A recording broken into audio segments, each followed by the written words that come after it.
जय गुरुदेव, जय जय गुरुदेव, जय जय गुरुदेव, जय जय गुरुदेव। श्रीमद् करुणा सागर महाराज की जय। श्री कैवल धाम की जय। श्री रविचंद्रदास जी महाराज की जय।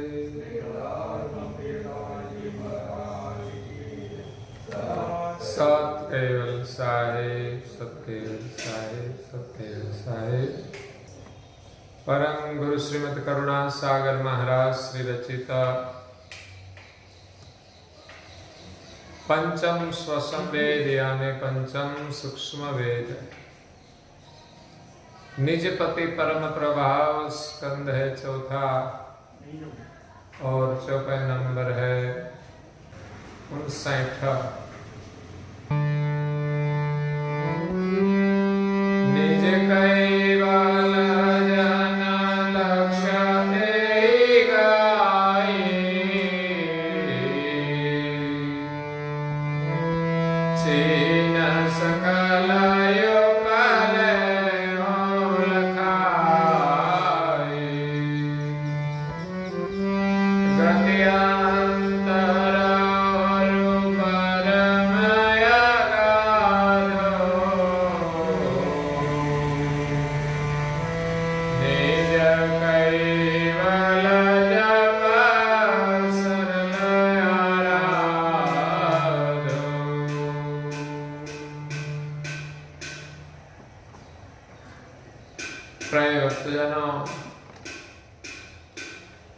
ज्ञान संप्रदाय के आद्य स्थापक अनंत ब्रह्मांडाधीश विश्व नियंता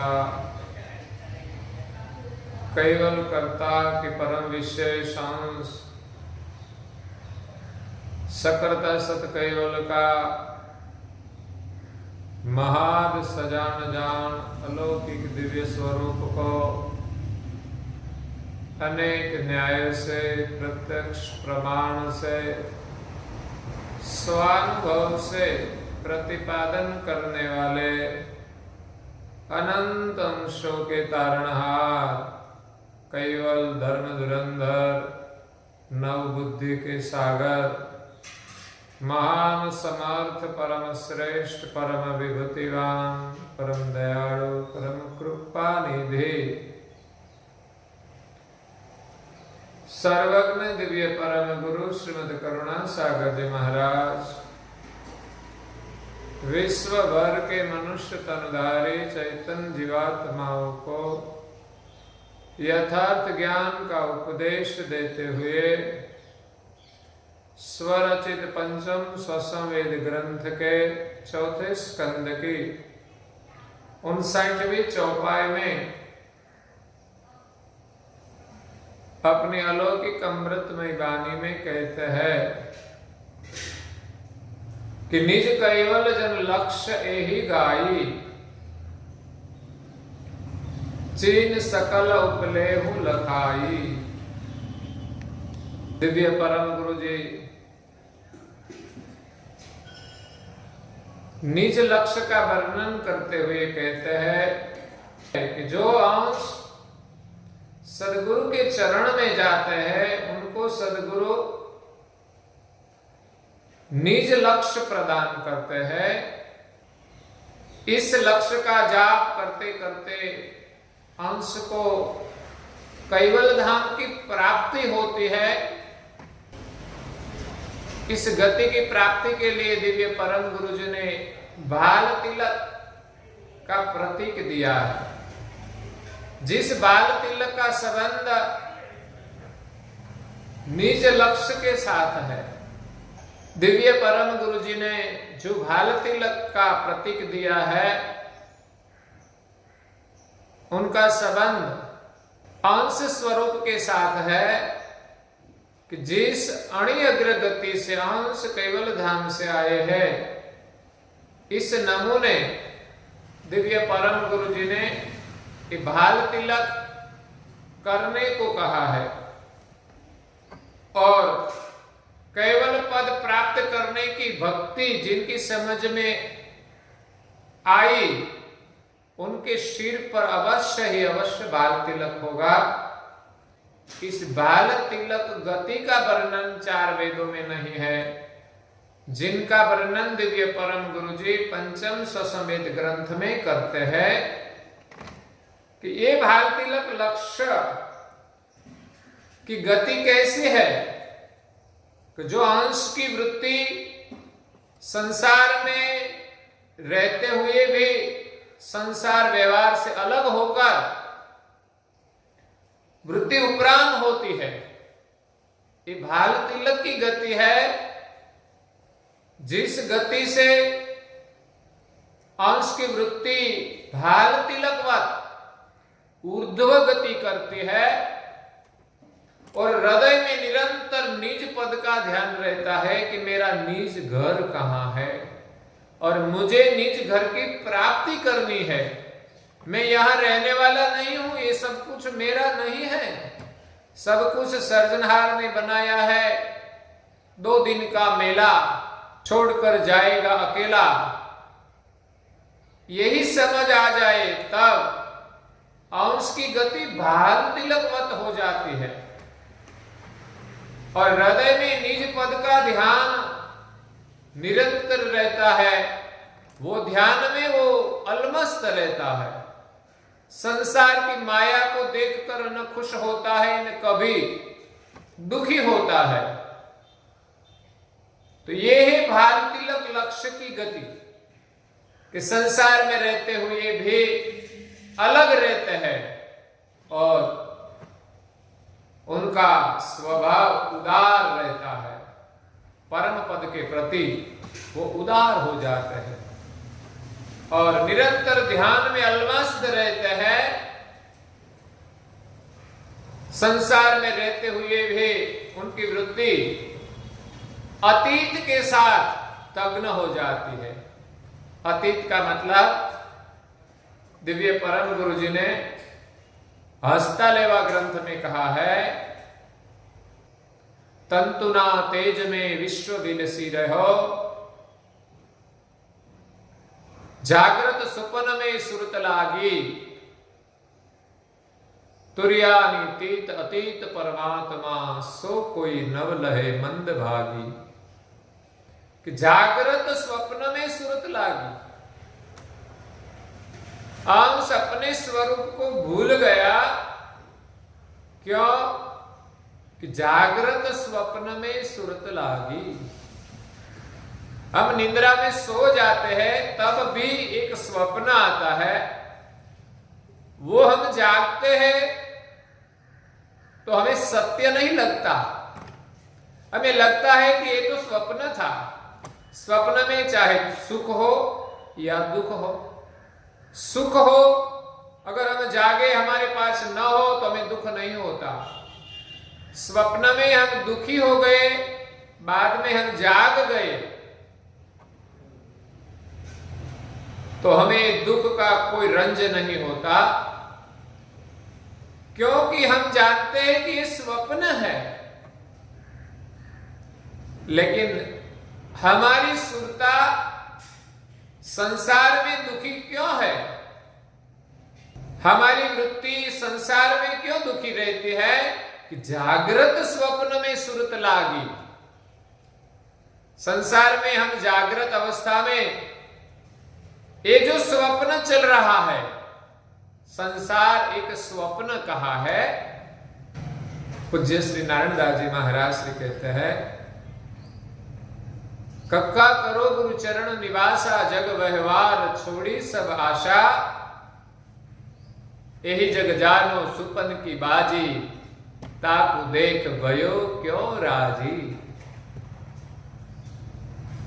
संसार की माया को देखकर लोग प्रसन्न हो जाते हैं,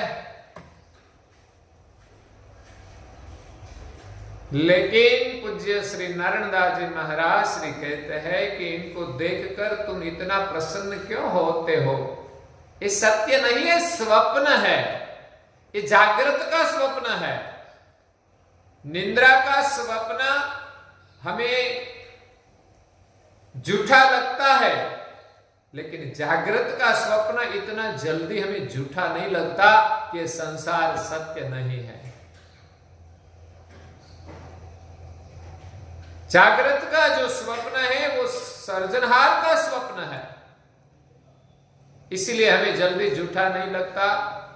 इसमें हमारी ममता रहती है, रात दिन उनका भजन करते हैं, और जब सब कुछ छोड़कर चले जाते हैं तब हमें बहुत दुख होता है, हमारे मन की वासना रह जाती है, तो फिर इस शरीर को छोड़कर दूसरा जन्म लेते हैं। तो इस संसार एक स्वप्न है, इसमें से हमारी वृत्ति उपराम होती है। ये भाल तिलक गति का लक्ष्य है।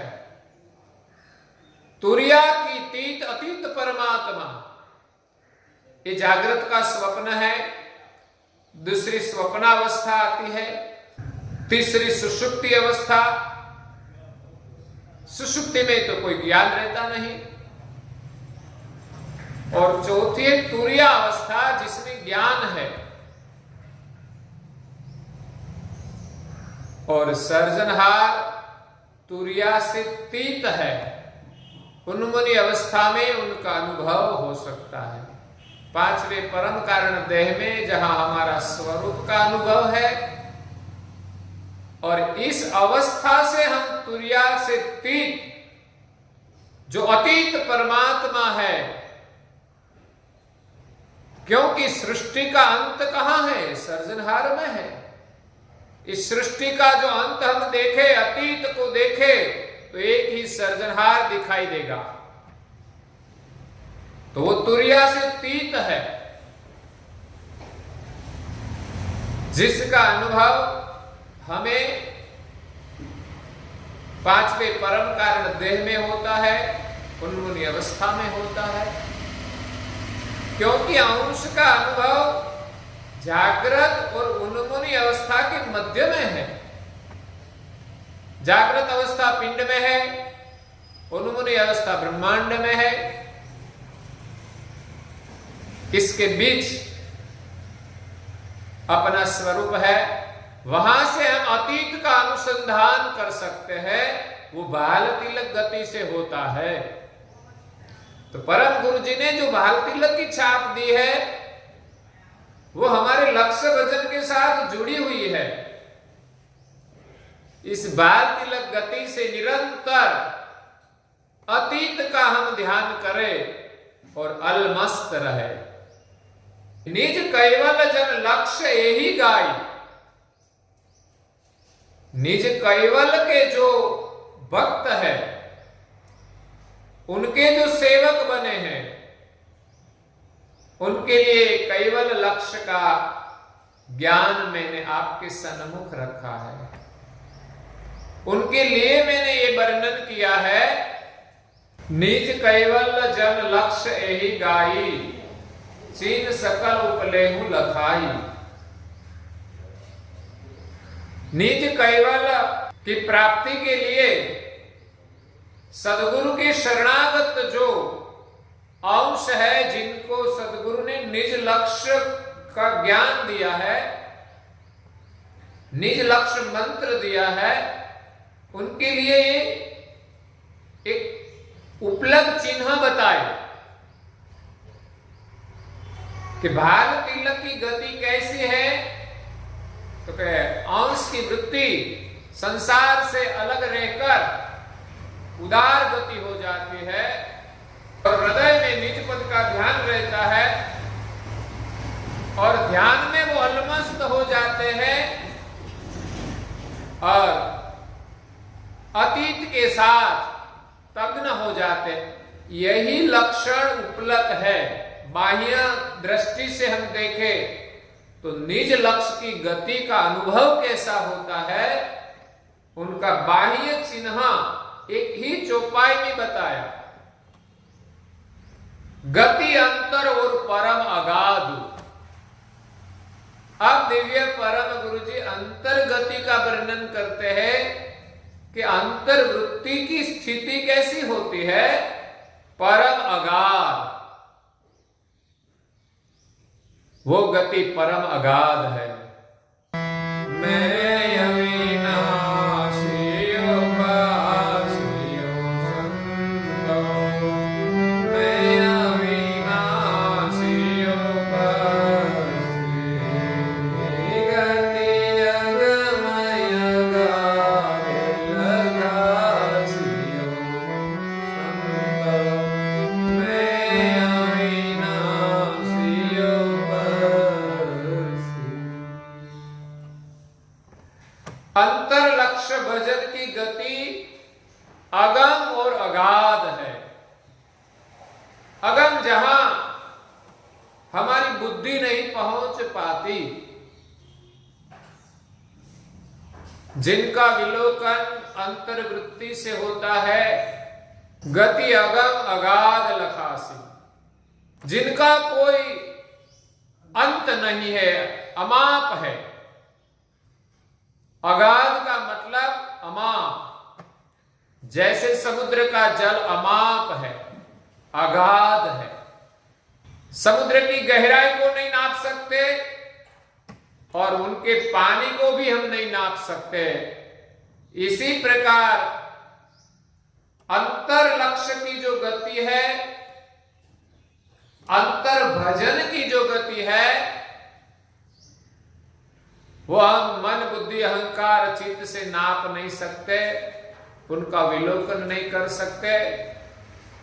उनके लिए तो हमें सद्गुरु के लक्ष्य के अनुसार, लक्षणा के अनुसार, संकेत के अनुसार चलना होगा, तब ये अंतर की परम अगाध गति प्राप्त होती है। निज कैवल जब सरल आराधु, संसार में कई विटंबनाएं हैं, इसमें कैवल का भजन हम सरलता से नहीं कर सकते। करने को बैठते हैं फिर भी मन कहीं चला जाता है। जैसे कभी हम घर में लड़के लड़का को कहते हैं कि बेटा ये करो वो करो, तो वो करने को बैठता है और पता नहीं कब चला जाता है। वैसा हमारा मन है, वो चाहता नहीं फिर भी हम उसको बिठाते हैं। इसीलिए कैवल लक्ष्य का भजन करना सरल नहीं है, लेकिन यहां दिव्य परम गुरु जी जो हमें का ज्ञान देते हैं, उस ज्ञान के अनुसार हम भजन करें तो ये जप करना बहुत सरल है।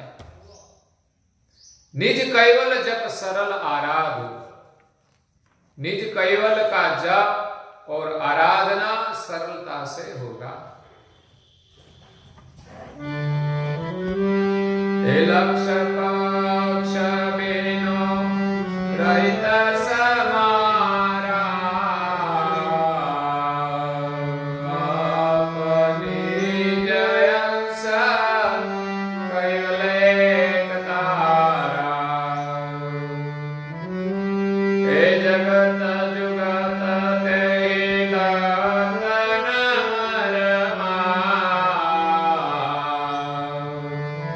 निज पद ध्यान धरन नय कर्मा। लक्ष्य पक्ष बिनु रहित समारा।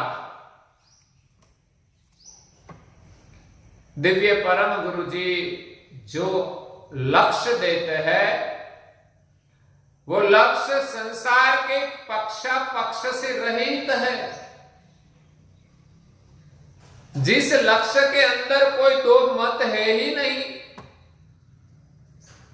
जिस गति में हम प्रवेश करते हैं वहां दो मत रहता ही नहीं। तो ये परम गुरु जी का जो भाल तिलकवत लक्ष्य है, वो पक्ष से रहित है। आप निज अंश केवल एक तारा। इस लक्ष्य भजन करने से निज कैवल के साथ एक तार हो जाता है। आप निज अंश, मैं निज कैवल कर्ता का अंश हूं, यही भाव से कैवल के सुमिरन में एक तार हो जाता है। वही लक्ष्य लक्ष्य पक्ष पक्ष से रहित है।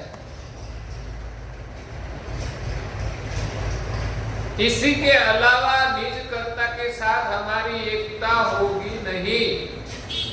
लोगों ब्रह्म भाव में आनंद में रहते हैं, वो बात अलग है, लेकिन निज कर्ता के साथ ब्रह्म लक्ष्य से हमारी एकता नहीं होती।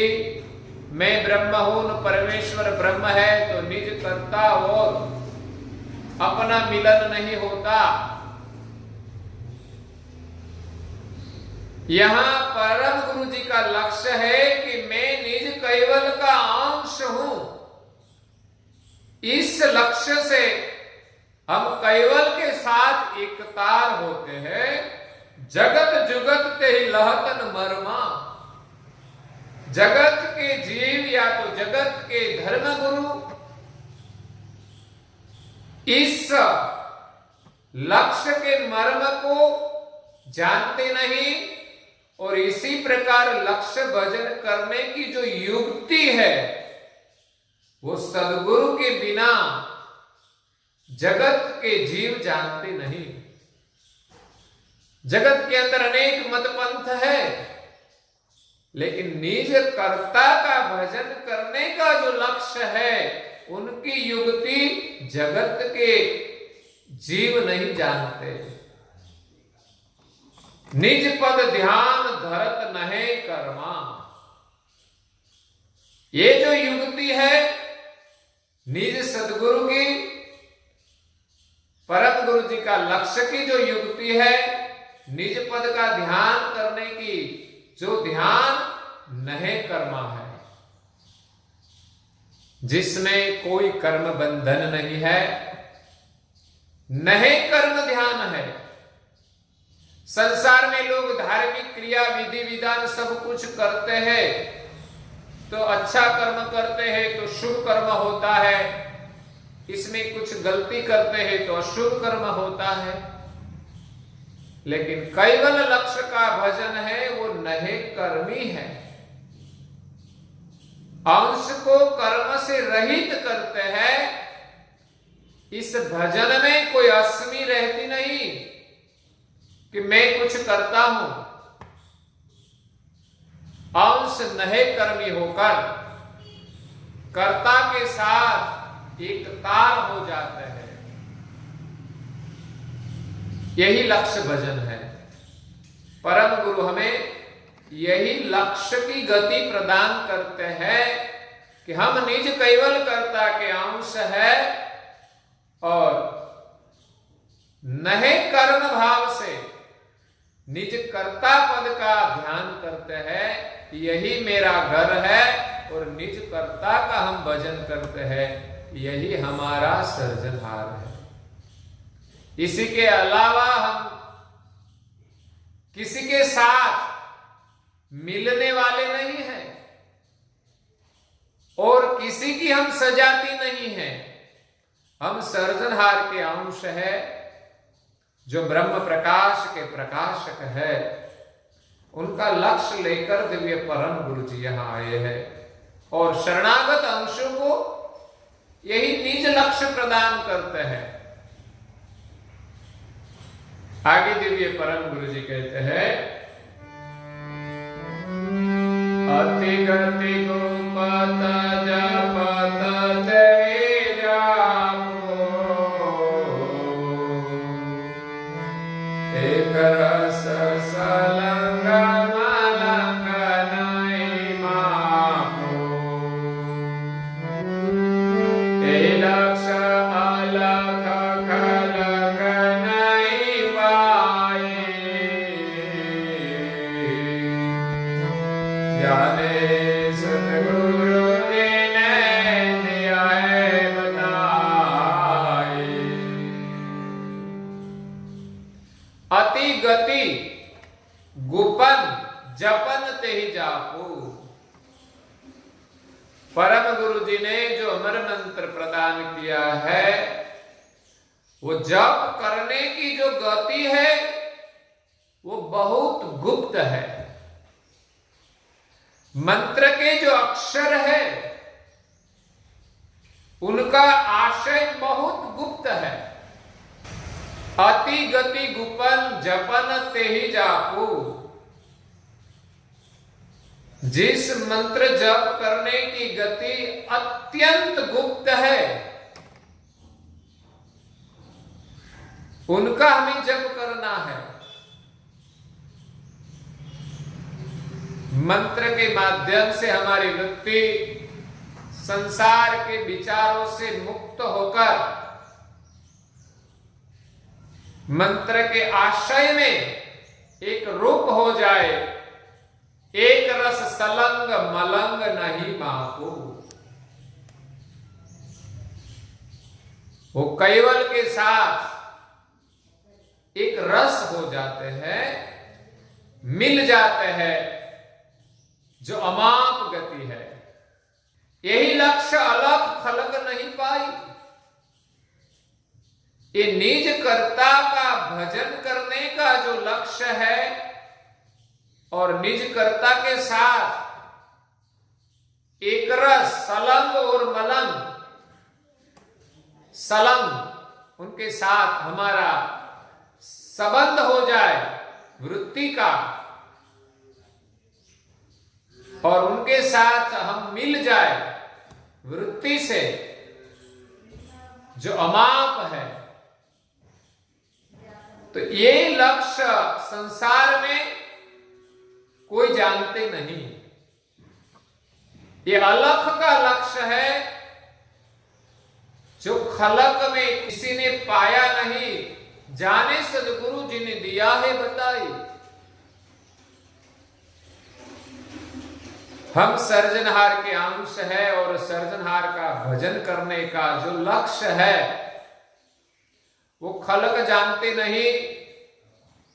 इसलिए सृष्टि की रचना हुई तब से सभी अंश इस संसार में भूले पड़े हैं और धर्म मार्ग में भी कई विभिन्न मत पंथ में अटक गए हैं। कोई सगुण उपासना में अटक गए, कोई निर्गुण में रुके, लेकिन उनसे आगे सर्जनहार तक कोई नहीं पहुंचे। इसीलिए लक्ष्य लेकर सर्जनहार के सानिध्य में से सर्जनहार के परम विशेष अंश परम गुरु इस विश्व में दिव्य देह धारण करके प्रकट हुए। इस सदगुरु का स्वरूप है। इस सदगुरु ने जिसको ये लक्ष्य बताया है वही जानते हैं। इसलिए उनकी परंपरा से हमें परम गुरु जी का मंत्र लक्ष्य मिलता है। बाद में हम श्रद्धा से उनका जप करें तो परम गुरु की कृपा से एक गुप्त जप की गति हमें प्राप्त होती है। सदगुरु जिसको प्रदान करते हैं उनको ही ये गति मिलती है। उसी के अलावा ये गति देने का किसी का भी अधिकार नहीं है। तो ये गुप्त गति सदगुरु जिसको प्रदान करते हैं उनको ही मिलती है। आगे दिव्य परम गुरु जी इस गुप्त गति का वर्णन करते हैं जो कल सुनेंगे। आज के प्रवचन को यहाँ विराम देते हैं। श्रीमद् करुणा सागर महाराज की जय। श्री कैवल धाम की जय। श्री अविचल दास जी महाराज की जय।